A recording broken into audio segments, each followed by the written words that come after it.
Preparatevi perché sto per sganciare delle bombe veramente interessanti. Volevo farlo nel classico post GP, ma gli argomenti sono caldi, bisogna parlarne subito. In ordine: Quartararo non ha scelto Yamaha solo per i 12 milioni di euro. Poi Pramac, certo dal mio punto di vista con Yamaha, dopo vi spiegherò meglio il perché, e chi mi segue in tutti i post GP sa che l'avevo già detto, però mi mancavano dei tasselli. Se dovessi scommettere i miei 2 euro, direi che potremmo vedere una sorpresa, quindi Pramac e Yamaha. L'ho detto, vediamo se si avvererà anche questa previsione. E infine un Toprak che, se avrà il lasciapassare da BMW, lo vedremo molto probabilmente nella squadra di Campinoti. Prima di cominciare, come al solito, fate attenzione a quello che vi dice il sostituto di Tano DJ. YouTube fa lo scherzetto, quindi controllate di essere ancora iscritti al canale, e se non lo siete sapete già cosa fare. Premi il tasto iscriviti qui sotto. Facile, veloce e soprattutto gratis. Sigla. Partiamo con la prima bomba, secondo me la più interessante. Quartararo perché ha scelto di rimanere in Yamaha oltre agli ultra convincenti 12 milioni di euro? E soprattutto perché, nonostante sia sempre merdesimo, lo vediamo sempre molto più tranquillo rispetto a poco tempo fa? Perché, cari miei appassionati, segnatevi anche questa: Yamaha non porterà il V4 a partire dal 2027, cioè dall'inizio dei nuovi regolamenti, ma molto prima, più precisamente a fine anno, nonostante Yamaha dicano che si stanno preparando per il 2027. La verità è che hanno promesso a Fabio la nuova moto già nel 2025. Quindi doppio progetto, sia nel 25-26 sia nella nuova era 850, quindi dal 2027 in poi. Non mi stupirebbe affatto vedere a Valencia la prima Yamaha V4 per i confronti con l'attuale. Ma andiamo al sodo: perché questo benedetto motore V4? Per la potenza?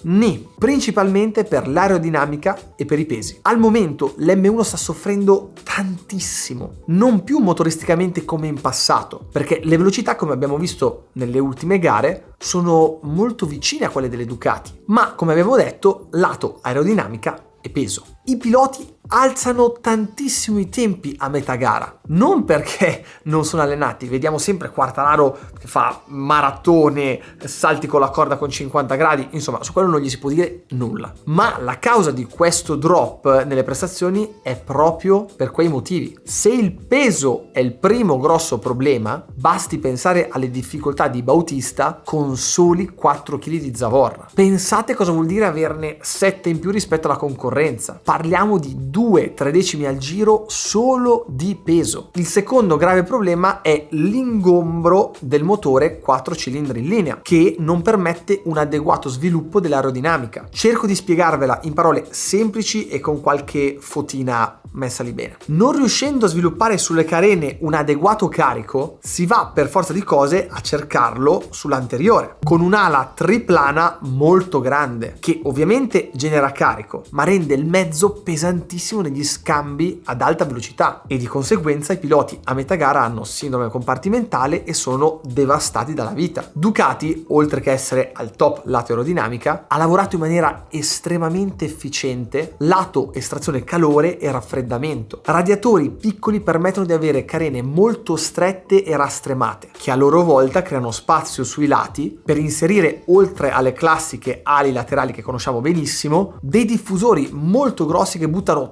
tanta aria nel sottomoto, migliorati sulla GP24 rispetto alla GP23. Basta guardare queste foto. Senza contare che c'è anche un'importante differenza di estrazione del calore tra la GP23 e la GP24. Se notiamo, nella GP24 tutta l'estrazione del calore ormai è solo in alto e non in basso. Per farvela capire meglio, sopra la scritta Lenovo. Tornando agli estrattori, incrementano il carico sia sul rettilineo sia in curva e aumentano anche la penetrazione aerodinamica. Tutte cose che Yamaha sta provando a copiare, ma impossibilitata nel renderle efficaci a causa degli ingombri motore. È ovvio che un V4 sia più stretto rispetto a un 4 in linea. Altra cosa della quale si parla poco è il passaggio di Marco Nicotra da Ducati a Yamaha, importantissimo aerodinamico che ha portato in dote alla casa giapponese molto del know-how su quel settore. Quindi tutti i concetti che dicevamo prima ormai sono ben chiari alla casa di Iwata. Altra chicca per il discorso aerodinamico: vi ricordate il cucchiaio della discordia? Quel dispositivo che aveva introdotto Ducati davanti alla ruota posteriore e che si pensava servisse ad aumentare il carico? Bene, vi siete accorti che mentre i competitor stanno continuando a evolverli, a farli sempre più complicati e sofisticati, Ducati li ha addirittura tirati via? In realtà non serviva per il carico aerodinamico, ma per incanalare i flussi d'aria verso la ruota posteriore in modo da raffreddarla e per farla lavorare nel range ottimale. Ma Ducati ha lavorato così bene su altri aspetti, come ad esempio sul lato telaistico, che ha potuto farne a meno. Questo dal metro di paragone per capire quanto siano avanti gli uomini di Borgo Panigale al momento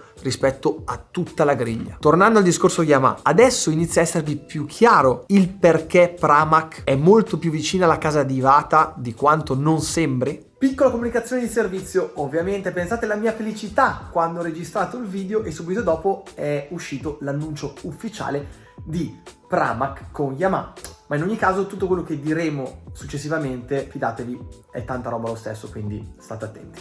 Se prima la motivazione era semplicemente economica, perché sarebbe passata da pagare le moto ad averle gratis e si vocifera anche con un compenso, adesso c'è anche una grande motivazione tecnica. Dal mio punto di vista è solo questione di tempo prima che arrivi l'annuncio. Ma come al solito c'è il colpo di scena. Per Ducati Pramac è fondamentale per la storia, per i dati che vengono forniti al team ufficiale, per la cantera che è sempre stata Pramac per tirare su le giovani leve, vedi Bagnaia, vedi Martin, anche se poi non è andata come ci si aspettava. Insomma, sarebbe molto difficile ricreare con un altro team quel feeling che si era creato con la squadra di Campinotti. E sapete chi potrebbe essere l'unico che potrebbe convincere Pramac a rimanere in Ducati? Il signor Toprak Razgatlioglu, l'uomo della salvezza per BMW in Superbike. La storia ce lo ricorda: quando il suo manager Kenan Sofuoglu parla, non lo fa per speculare, ma di solito è già ben avanti con i discorsi. Non so se vi ricordate quanto ci ha messo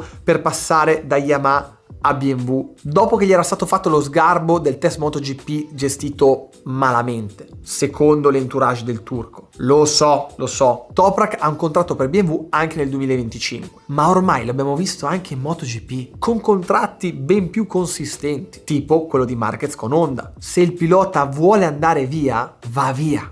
Si trova una soluzione, si pagano le penali, ma ormai sembra che questi contratti siano carta straccia. I soldi ormai, è brutto dirlo, ma sistemano tutto. Bei tempi quando si chiudevano i contratti con una stretta di mano. In ogni caso, quali sono le opzioni per il turco? E perché vi parlavo di salvezza di Pramac con Ducati grazie a Toprak? Le opzioni più accreditate, secondo me, sono due. O Yamaha ufficiale al fianco di Quartararo, al posto di Rins ovviamente, oppure, come dicevamo, in Pramac. Ancora da capire se su Yamaha o su Ducati. Pramac, non avendo più piloti di prima fascia, avendo perso Martin e l'ipotesi Marquez, se il turco fosse portato e pagato direttamente da Ducati, potrebbe essere una buona motivazione a rimanere con le rosse, perché ve lo assicuro, per rompere un contratto con BMW, portarlo alla Superbike in MotoGP e tutto quello che ne consegue, di soldi ce ne vorranno un po', e un team privato non può permettersi di elargire così, come se fosse una casa ufficiale. Ma in caso questa opzione non andasse in porto, anche perché ricordiamolo, in caso rimanesse con Ducati, le moto bisogna pagarle, si potrebbero prendere i classici due piccioni o anche di più con una fava, cioè le moto ufficiali gratis da Yamaha e il pilota del momento in Superbike. Staremo a vedere a breve cosa succederà, però anche qui mi sembra che la permanenza di Toprak in Superbike, per quanto BMW dica che la vedo molto difficile, contando che notizia degli ultimi giorni sembra che Liberty Media stia per vendere la Superbike a Discovery per tenersi semplicemente la MotoGP. E secondo voi Liberty Media, con quello che sta facendo in Formula 1, con un personaggio come Toprak, idolo in Turchia anzi di più di Valentino Rossi, ripeto, secondo voi se lo fanno scappare lo lasciano ai loro concorrenti? Non penso proprio.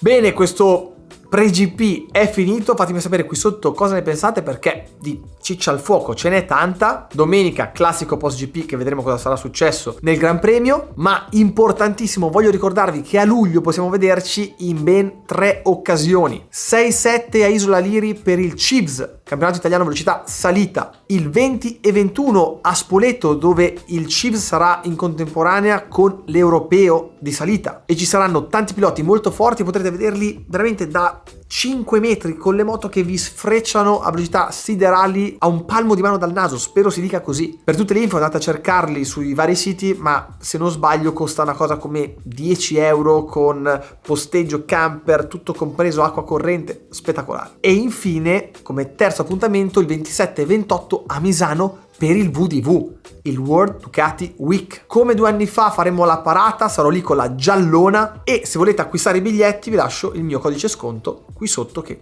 non fa mai male. Detto questo, come al solito, grazie, ci vediamo al prossimo video.